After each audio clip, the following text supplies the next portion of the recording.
नमस्कार. आपण कधी औषधांच्या पाकिटासोबत येणारी ती माहितीची चिठ्ठी वाचली आहे का? हो, ती लांब लचक यादी. अगदी. एका बाजूला आजार बरा करण्याचं आश्वासन आणि दुसऱ्या बाजूला साईड इफेक्ट्सची एक मोठीची यादी. हो ना. ते वाचून कधी खरंच प्रश्न पडतो की हा उपचार आहे की एक नवीन आव्हान. बरोबर. आज आपण याच विरोधाभासावर जरा सविस्तर बोलणार आहोत. म्हणजे जेव्हा बरे करण्याची प्रक्रियाच नकळतपणे शरीराला एक नवीन त्रास देऊ लागते तेव्हा काय होतं? वैद्यकीय भाषेत याला एक नाव आहे आयट्रोजेनिक आजार. बरोबर. आणि आज आपण याच संकल्पनेचा सखोल अभ्यास करणार आहोत. हे आजार म्हणजे नक्की काय, ते का होतात, आणि या परिस्थितीत न्यूट्रिशन सपोर्ट म्हणजे पोषक तत्वांचा आधार शरीरासाठी एक संरक्षक कवच म्हणून कसा काम करू शकतो हे समजून घेऊया. अगदी बरोबर. वैद्यकीय उपचारांचा उद्देश तर मदत करणे हाच असतो, यात काहीच शंका नाही. नाही, अर्थातच. पण आजची आपली चर्चा ही उपचार आणि शरीर यांच्यातल्या नात्याबद्दल आहे. आणि हे नातं खूप नाजूक आहे. म्हणजे कसं? म्हणजे एका बाजूला रोगावर हल्ला करणारी शक्तिशाली औषधं आणि दुसऱ्या बाजूला ते हल्ले सहन करणारं आपलं शरीर. अच्छा. या दोघांमध्ये योग्य संतुलन साधणं हेच खऱ्या अर्थाने बरे होणं आहे. आज आपण ह्या संतुलनावर प्रकाश टाकूया. चला तर मग सुरुवात करूया. आयट्रोजेनिक आजार हे नाव ऐकायला थोडं जड वाटतं. हो, वाटू शकतं. पण त्यामागे खूप महत्वाची आणि खरं तर सोपी कल्पना आहे. या स्रोतांमधून जाताना एक वाक्य माझ्या मनात एकदम घर करून राहिलं. कुठलं वाक्य? ते असं होतं की एक आजार संपतो आणि दुसरा सुरू होतो. वा, अगदी अचूक. ही कल्पनाच किती प्रभावी आहे आणि तितकीच भीतीदायक आहे, नाही का? खरंय. ही कल्पना समजून घेण्यासाठी आपण एक सोपं उदाहरण घेऊया. हो, सांगा ना. समजा तुमच्या घरात आग लागलीय. तुम्ही अग्निशमन दलाला बोलवता. हां, ते येतात. आणि पाण्याच्या जोरदार फवाऱ्याने आग विझवतात. बरोबर. त्यांनी तुमचं घर जळण्यापासून वाचवलं, हे 100% खरं. पण आता घरात काय परिस्थिती आहे? सगळीकडे पाणीच पाणी. फर्निचर भिजलंय, भिंतींना ओल लागलीये. अगदी. आग विझली, पण आता पाण्यामुळे झालेलं नुकसान दुरुस्त करायचंय. वा, काय अचूक उदाहरण आहे. म्हणजे मूळ धोका टळला, पण त्या प्रक्रियेत एक नवीन समस्या निर्माण झाली. अगदी तसंच. आयट्रोजेनिक आजार म्हणजे हेच. अच्छा. डॉक्टरांनी दिलेली औषधं, शस्त्रक्रिया किंवा तपासण्या या अग्निशमन दलाच्या पाण्यासारख्या आहेत. त्या मूळ आजाररूपी आगीला विझवण्यासाठी अत्यंत आवश्यक आहेत. पण या प्रक्रियेत शरीरावर काही दुष्परिणाम होऊ शकतात. आणि याची मुख्य कारणं काय असतात? साधारणपणे 4 मुख्य कारणं दिसून येतात. पहिलं, औषधांचे साईड इफेक्ट्स. प्रत्येक औषध शरीरात एका विशिष्ट पद्धतीने काम करतं. पण त्याचं लक्ष अचूक नसतं. बरोबर. त्यामुळे ते इतर पेशींवरही परिणाम करू शकतं. ओके. दुसरं कारण आहे तपासण्या. अनेक निदान चाचण्यांमध्ये रेडिएशन किंवा शरीरात विशिष्ट द्रव्य इंजेक्ट केली जातात, ज्यामुळे शरीरावर तात्पुरता ताण येतो. हो, हे खरंय. तिसरा आहे शस्त्रक्रियेनंतर होणारा संसर्ग.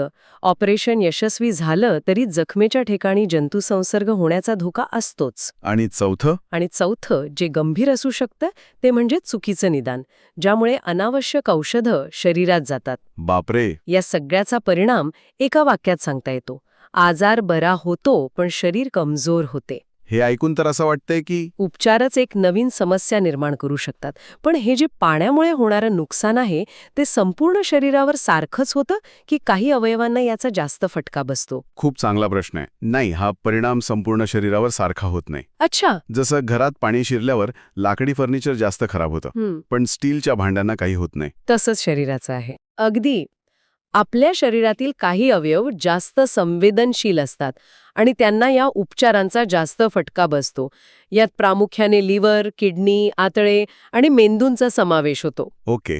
तर मग एकेका अवयवाबद्दल बोलूया. लिव्हरपासून सुरुवात करू. आपण नेहमी ऐकतो की जास्त औषधं घेतल्याने लिव्हर खराब होतं. पण हे नक्की कसं होतं? आपण घेतलेली प्रत्येक औषधी लिव्हरसाठी एका केमिकल कोड्यासारखी असते. त्याला ते कोडं सोडवावं लागतं.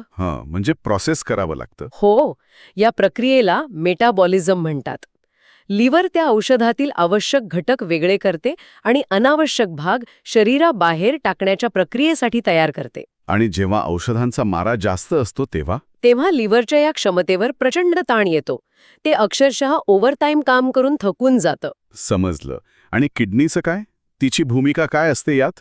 लिव्हरने प्रोसेस केल्यानंतर औषधांमधील विषारी आणि अनावश्यक घटक रक्तातून गाळून मूत्रावाटे बाहेर टाकण्याचं काम किडनी करते. म्हणजे ती एक फिल्टर सिस्टम आहे. अगदी. आपल्या शरीरात हे एक अत्यंत कार्यक्षम फिल्टर सिस्टम. पण जेव्हा या फिल्टरमधून प्रमाणापेक्षा जास्त कचरा जाऊ लागतो तेव्हा ते ब्लॉक होऊ शकतं. किंवा त्याची गाळण्याची क्षमता कमी होऊ शकते. बरोबर. जास्त औषधांमुळे किडनीवर असाच अतिरिक्त भार येतो. पण एक मिनिट थांबा. अनेकदा विशेषतः इन्फेक्शन झाल्यावर अँटीबायोटिक्सचा कोर्स दिला जातो. ती तर जीव वाचवणारी औषधं आहेत. हो, आहेतच. मग आतड्यांमधल्या काही चांगल्या जीवाणूंचं नुकसान झालं तर तेवढं चालवून घ्यायला नको का? हा साईड इफेक्ट खरोखरच इतका गंभीर आहे का की त्याची चिंता करावी? हा मुद्दा खूप महत्वाचा आहे. आणि तुम्ही बरोबर आहात. अँटीबायोटिक्स जीव वाचवतात आणि ते आवश्यकच आहेत. पण ही एक दुधारी तलवार आहे. ते हानिकारक जीवाणू मारताना आपल्या आतड्यांमध्ये राहणारे कोट्यवधी चांगल्या जीवाणूंनाही नष्ट करतात. अच्छा. आणि हे चांगले जीवाणू फक्त पचनाला मदत करत नाहीत. मग अजून काय करतात? ते आपली प्रतिकारशक्ती मजबूत ठेवण्यात आणि अगदी आपल्या मानसिक आरोग्यातही महत्वाची भूमिका बजावतात. अरे वा. जेव्हा यांचं संतुलन बिघडतं तेव्हा पचनाच्या समस्या, अशक्तपणा आणि वारंवार होणारे इतर संसर्ग यांसारखे दूरगामी परिणाम दिसू शकतात. त्यामुळे हा छोटा साईड इफेक्ट नाहीये. समजलं. आणि मेंदूवर होणाऱ्या परिणामांबद्दल काय सांगाल? आजारपण हा फक्त शारीरिक ताण नसतो. तो एक मोठा मानसिक आणि भावनिक ताणही असतो. हो, हे तर खरंय. आजाराची चिंता, उपचारांची भीती आणि हॉस्पिटलमधील ते वातावरण या सगळ्याचा आपल्या मेंदूवर परिणाम होतो. ज्यामुळे स्ट्रेस वाढतो. हो, स्ट्रेस हार्मोन्स वाढतात, झोपेचं चक्र बिघडतं आणि चिंता वाढते. हे सर्व मिळून बरे होण्याच्या प्रक्रियेला आणखी संथ करू शकतं. ठीक आहे, म्हणजे आता चित्र स्पष्ट होत आहे. उपचार आवश्यक आहेत, पण ते एका नियंत्रित विध्वंसासारखे आहेत. बरोबर.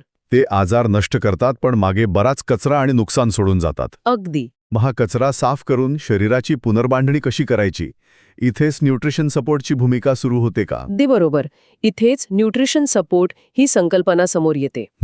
या स्रोतांमधली सर्वात आकर्षक गोष्ट हीच आहे की आता न्यूट्रिशनकडे फक्त जीवनसत्वांची कमतरता भरून काढणे या दृष्टिकोनातून पाहिलं जात नाही. मग कसं पाहिलं जातंय? तर ते एक अत्यंत लक्ष केंद्रित म्हणजे टार्गेट फोकस्ड शास्त्र बनलं आहे. कल्पना अशी आहे की ज्या अवयवावर सर्वाधिक ताण आला आहे त्यालाच थेट मदत करणारी पोषक तत्वे पुरवली जावीत. हे खूपच रंजक आहे. म्हणजे एक साईज फिट्स ऑल असा दृष्टिकोन नाहीये. अजिबात नाही.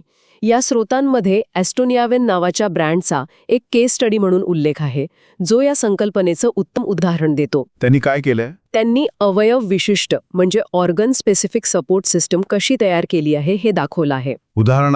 उदाहरणार्थ जर उपचारांचा सर्वाधिक भार लिव्हरवर पडत असेल तर अशा पोषक तत्वांवर भर दिला जातो जे लिव्हरच्या पेशींना पुन्हा कार्यक्षम होण्यासाठी मदत करतील. जसे की अँटीऑक्सिडंट्स जे औषधांच्या मेटाबॉलिझममुळे तयार होणारे विषारी घटक न्यूट्रलाइज करतात. छान. आणि आतड्यांसाठी अँटीबायोटिक्समुळे झालेल्या नुकसानाची भरपाई कशी केली जाते? तिथे कल्पना अशी आहे की अँटीबायोटिक्समुळे नष्ट झालेल्या चांगल्या जीवाणूंच्या जागी प्रोबायोटिक्स म्हणजे नवीन चांगले जीवाणू पुरवले जातात. ओके. आणि फक्त तेवढेच नाही तर त्या नवीन जीवाणूंना वाढण्यासाठी आवश्यक असलेलं अन्न म्हणजे प्रीबायोटिक्स सुद्धा दिलं जातं. अच्छा, म्हणजे त्यांना वाढायला मदत करायची. हो. यामुळे आतड्यांचं आरोग्य पुन्हा पूर्ववत होण्यास मदत होते. हीच संकल्पना किडनी किंवा मेंदूच्या आरोग्यासाठीही वापरली जाते.